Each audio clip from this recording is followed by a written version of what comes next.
Now we all know the season is coming to an end, which means Premier League team of the season. But I can't talk about that because we probably know who those players are. I'm here to talk about 5 very underrated players in the Premier League this season, 2025-2026. Let's get into it. Now, before we begin, hit the subscribe button, watch till the end so you can get the full digestion of this video and what we want to talk about. Now, I know most of you are going to think these things are coming out of my head. What does he know?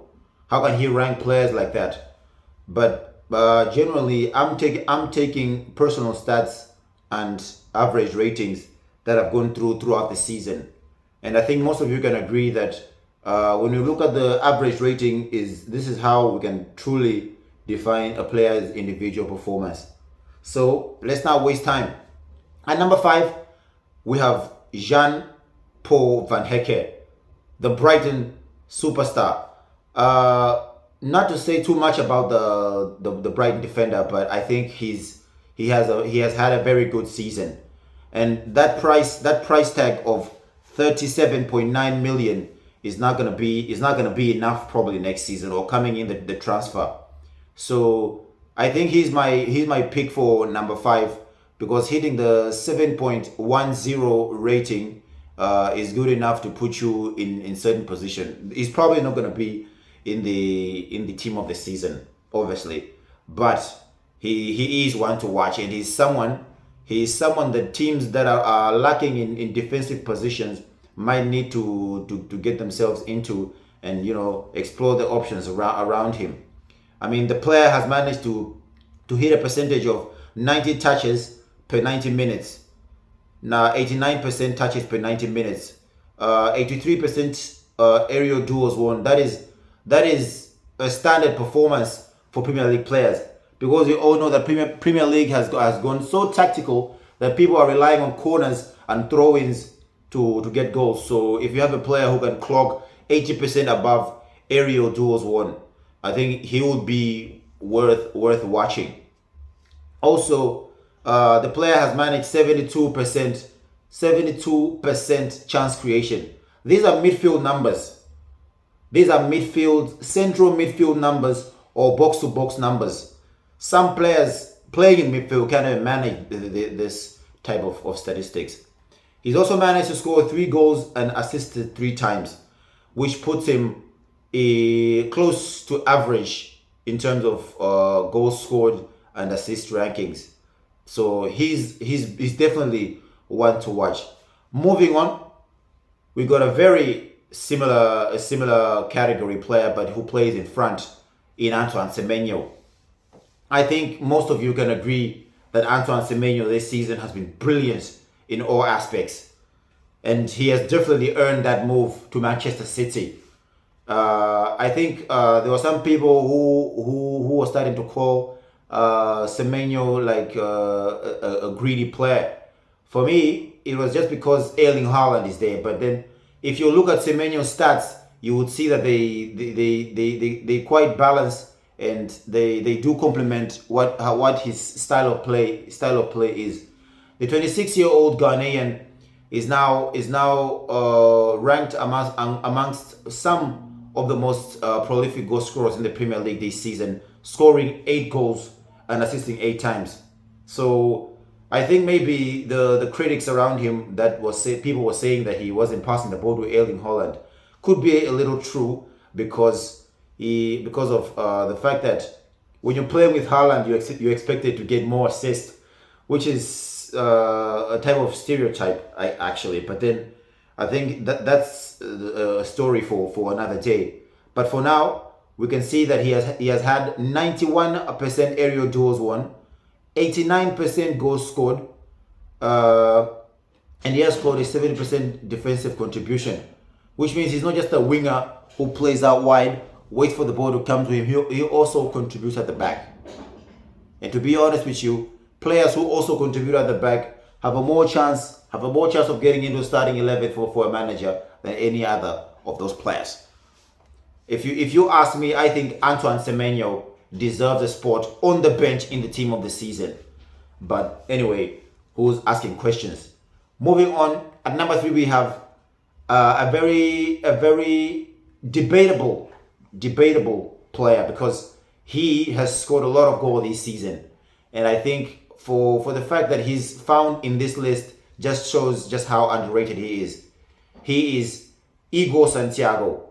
I think this should be Brazil's number 1 striker coming into the World Cup, because having to score 24 goals in the Premier League, assisting 1 time, only understandable for a striker, but scoring 24 goals in the Premier League is not a joke. It's something that should be reckoned with, and I think Carlo Ancelotti has a decision to make about this one. If he is the number 1 striker for Brazil, I think he's gonna do some damage, certainly, but that will just depend on the manager and how he's able to manage him.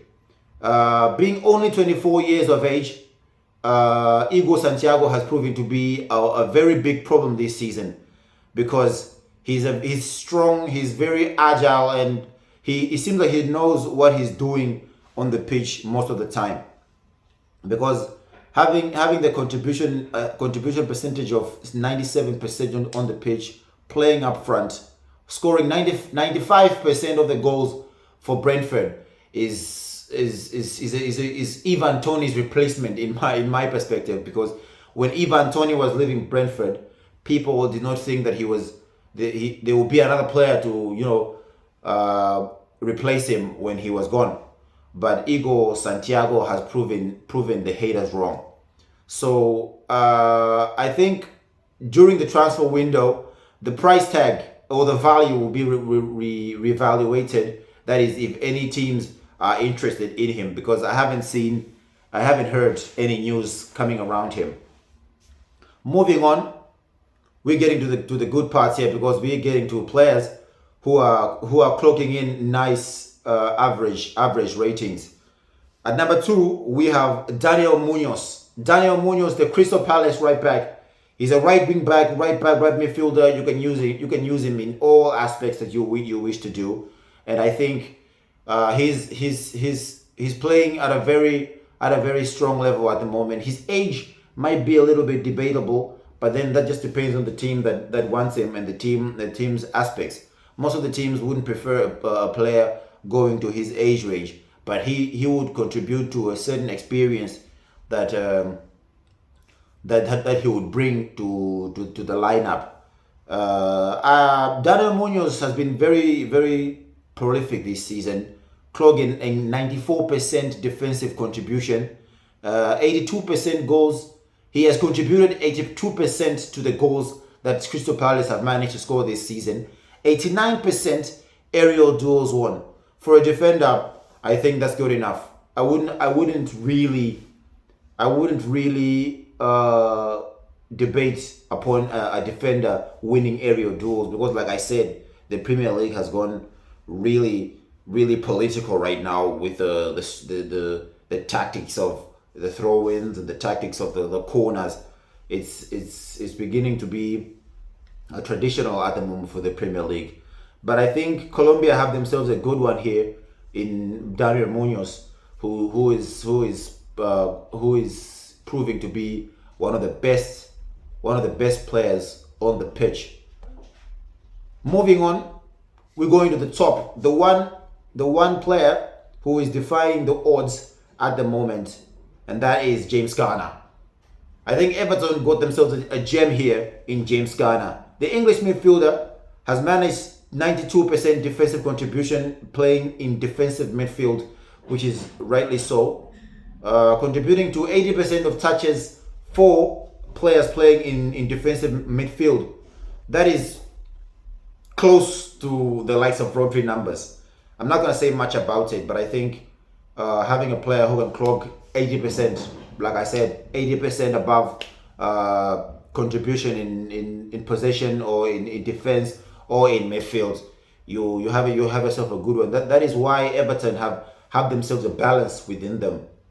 Not to mention in all of the positions that we know that Everton has, but then James Garner is proving to be one of the best players in this position this season in the Premier League.